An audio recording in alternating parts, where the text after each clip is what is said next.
Hello everyone. So ఈరోజు డుక్కుని school నుంచి తీసుకురావడానికి మేమిద్దరం వెళ్తున్నాం అనమాట. డైలీ తను ఒకడే బైక్ తీసుకొని వస్తాడు. సో ఇంటికి దగ్గర అనమాట స్కూల్.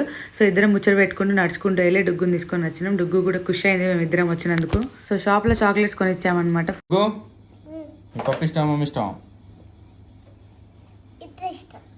అట్లే కాదు, ఒకటే ఆప్షన్ ఉంది నీ దగ్గర. ఎవరైనా ఒకరి పేరు చెప్పాలి.